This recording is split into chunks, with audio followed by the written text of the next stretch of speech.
Hi, this is Nujahat Anjum. In this class, we will discuss about your first unit in BSc first sem, that is structure and bonding of organic molecules. In this chapter, the first concept is structure of atom. We already know what is the structure of atom. That is, the atom it is made up of mainly three particles. One is proton, second one is neutron, and the third one is electron. Here, the protons and neutrons are present at the center. The center of the atom it is called nucleus. Nucleus it is made up of two elements. One is proton, another one is two particles. One is proton, another one is neutron.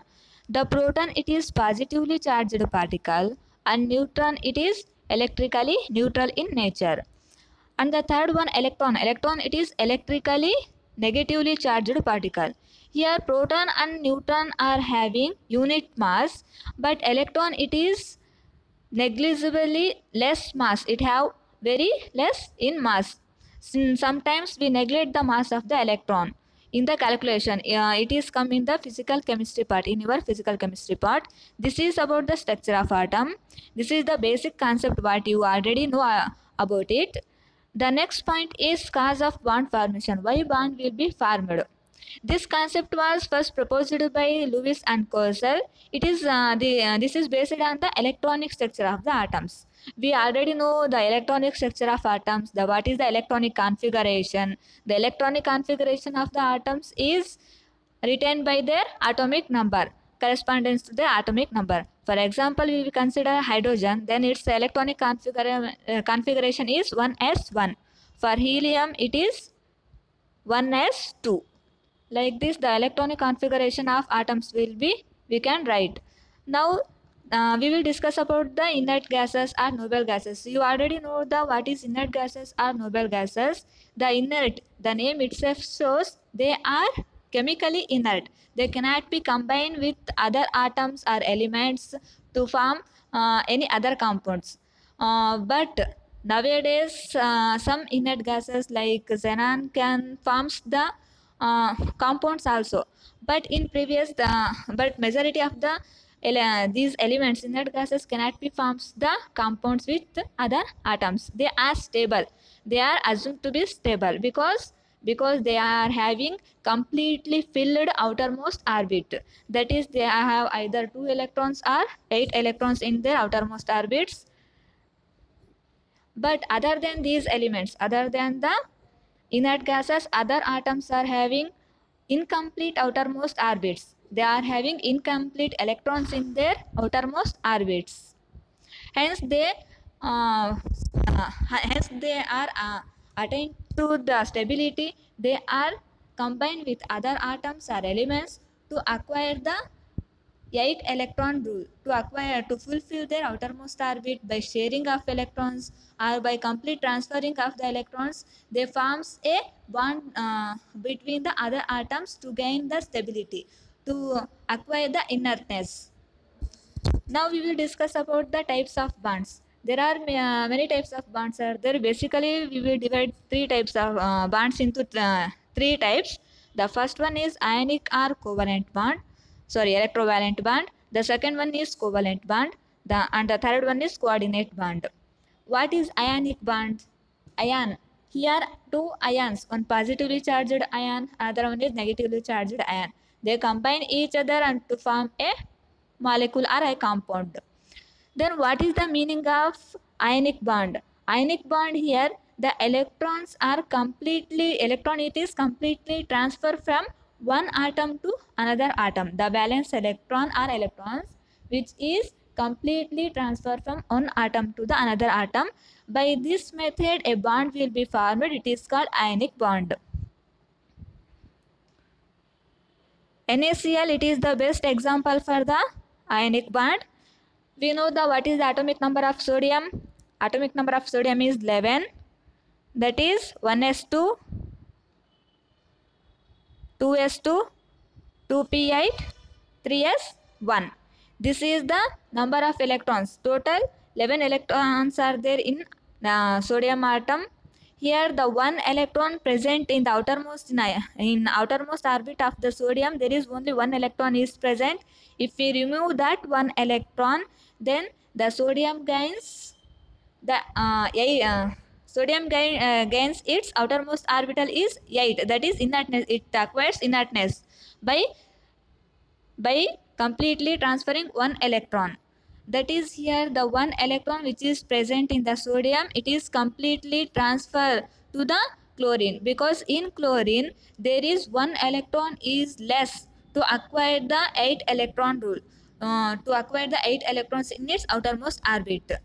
Hence, the one electron which is given by the sodium, it is easily acceptable by chlorine atom.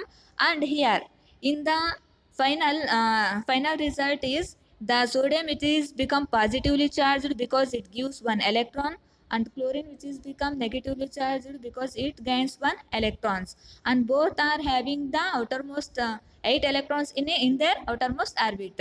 That's why there is a electrostatic force of attraction will be formed between these two atoms. Now it is called as ions because they gain charge by losing one electron and by gaining one electron. There is a electrostatic force of attraction between these two ions, and it forms a bond. This bond is called ionic bond. This is about the ionic bond. The second one is covalent bond. What is covalent bond? Covalent bond, here there is no complete transfer of electron will be takes place, but here mutual sharing of electron is takes place. That means the two electrons which are shared by each atom, it belongs to both the electrons. That is the, let me see the example. This is the example for the covalent bond. Here chlorine, we will see the example for the chlorine molecule for the covalent bond. Here we know the atomic number of chlorine is 17. In its outermost orbit, there are 7 electrons are there, and there is only one electron is less to acquire the 8 electron rule.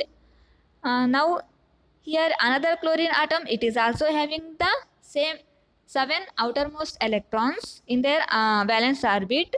Now after sharing of these two electrons, they forms a bond, because these two electrons which are shared between the two atoms of the chlorine, it belongs to both the atoms, both the chlorine atoms, and because of this they form a bond. This bond is called covalent bond. This bond contains two electrons, and this covalent bond is further classified into two types. One is sigma bond, another one is pi bond. Sigma bond is more stable than the pi bond. The third one is coordinate bond. Coordinate bond, it is also formed by the mutual sharing of electrons, but in this case the two electrons that are shared by only one atom, shared by the same atom. That is, let us see the example for the coordinate bond. This is the ammonia. The formula of ammonia is NH3, and sodium, nitrogen having the outermost electron, the atomic number of nitrogen is 7, and it is having one lone pair of electron after combination of the 3 hydrogen atoms. This lone pair of electron is react with the hydrogen atom, and it donates the 2 lone pair of electrons to the hydrogen atom. It completely cannot be donates the 2 lone pair of electrons, but these 2 lone pair of electrons are shared between nitrogen and hydrogen atom. This forms a bond because it creates a force of attraction between these two atoms, and it forms a bond. This bond is called coordinate bond, and this bond is represented by a arrow mark. This is coordinate bond, and it is represented by a arrow mark, because here in coordinate bond the complete sharing of mutual sharing of electrons will be takes place, but one case is the two electrons which are shared in the bond, it comes from the same atom, or it comes from the single atom, and it comes from nitrogen, it goes to hydrogen atom. That's why the head of the arrow is denoted to the hydrogen atom, because it comes from the nitrogen atom. These two electrons are comes from the nitrogen atom. This is about your coordinate bond. In the next class, we will discuss about the bond length, bond order, bond energy. In this class, we will study about the structure of atom and the type of bonds and why the bond is created, why the bond is formed between the atoms, what is the main reason. In the next class, we will discuss about the bond order, bond energy. Thank you.